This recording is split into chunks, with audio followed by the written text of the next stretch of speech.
You know what's really strange about aloe vera? Millions of people keep it at home for years, on windowsills, in offices, at grandma's kitchen, and almost none of them have ever seen it bloom. Ever. And if one day you wake up and there's a strange tall stalk with buds sticking out of the center of your aloe, know this: something rare is happening with your plant. This isn't a glitch or a coincidence. It's an extremely rare event that even some professional gardeners with 20 years of experience have never witnessed. Today, we're going to figure out why aloe vera blooms so rarely, what actually happens inside the plant during that moment, and most importantly, can you actually make it bloom on purpose? I'll show you 4 key factors that determine flowering and give you a concrete action plan if you want to see this with your own eyes. Watch until the end. There's a tip in the finale that many plant owners miss. Let's start with the main paradox. In the wild, in South Africa, on the Arabian Peninsula, where aloe vera grows naturally, blooming is completely normal. Every season, these plants send up tall flower stalks as part of their regular life cycle. But at home, in a pot on a windowsill, blooming is the exception rather than the rule. There are several reasons for that. Before we get started, I'd like to ask you to subscribe to my channel. I've set myself a goal of reaching 1,000 subscribers by the end of this month. I'd really appreciate your support. Thank you so much in advance. First, age. Only a mature plant can bloom, typically no younger than 4 years old. A young aloe simply isn't ready yet to spend resources on flowering. Second, light. In nature, aloe gets bright, almost merciless sunlight for up to 12 hours a day. On an apartment windowsill, it's lucky to get a few hours of diffused light. Third, the lack of a seasonal dormant period. In nature, there's a clear shift between dry and wet seasons, warmth and cool. At home, we usually keep a steady 72 degrees and consistent watering year-round, so the plant simply has no reason to wake up for flowering. This is a good moment to bust a couple of myths. Some people believe aloe only blooms once every 100 years. That's simply not true. It's an urban legend. Others get scared, thinking that if their aloe blooms, it's a bad omen and the plant is about to die. Also false. And I'll explain shortly where that myth came from. Here's an interesting fact, by the way. Aloe vera isn't a cactus. As many people assume, it's actually related to lilies, part of the Asphodelaceae family. That's exactly why its blooming looks so much like a lily's, with a tall stalk and elongated buds. Now let's look inside the mechanism, how this actually happens. When aloe decides to bloom, a dense flower stalk rises from the center of the leaf rosette, sometimes reaching up to 90 centimeters tall. Dozens of tubular flowers open along it in shades of yellow-orange or sometimes red, gathered together like a candle or a cluster. But why does the plant even need this? It's not about beauty. It's an evolutionary survival strategy.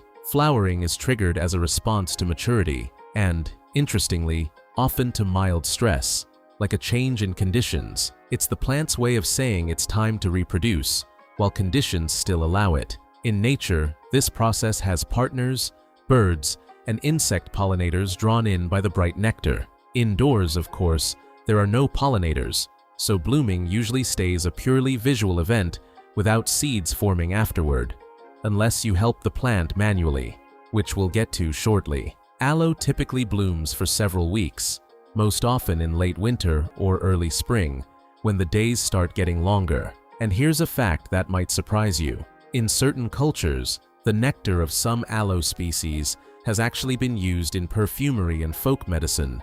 It turned out to be that valuable. Now to the most interesting part, how to actually encourage flowering at home. The first condition is age and size. The plant needs to be at least 4 years old, and ideally it should have noticeably outgrown its pot. A tight pot, by the way, isn't a problem. It's almost a trick. The mild stress from limited space pushes the plant to put energy into reproduction rather than leaf growth. The second is light, maximum direct sunlight.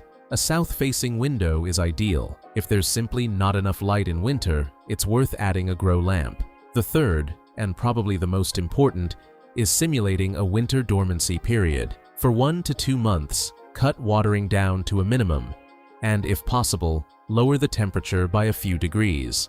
That's exactly the seasonal signal that's usually missing indoors. Fourth is feeding. Skip nitrogen fertilizers, which encourage leaf growth, and use potassium-phosphorus formulas instead. Those are what actually support flowering.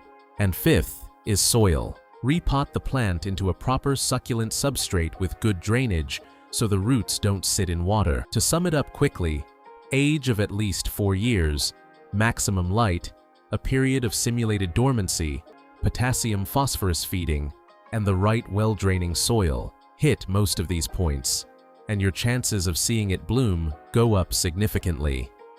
Let's say the miracle happens and you get a flower stalk. What's next? There are 2 options. You can cut the stalk off once flowering is done so the plant doesn't waste energy. Or you can leave it and try to get seeds, especially if there's a second blooming aloe nearby for manual pollination with a soft brush. From seeds, it's actually possible to grow a whole new plant.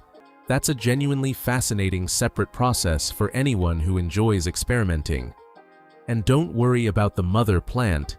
Blooming itself doesn't critically weaken it as long as it's mature and healthy. It's a natural process, not exhaustion. A couple of important clarifications so you don't make mistakes. Not all aloe species bloom equally easily. For example, Aloe arborescens blooms much more readily indoors than the classic Aloe Vera, for which it really is a rarity. Let's also bust the myth of dying bloom. No, it's not a sign the plant is dying. Quite the opposite. It's a sign the plant feels strong enough to reproduce. A common beginner mistake is trying to encourage flowering with heavy watering. That doesn't work and can actually damage the root system.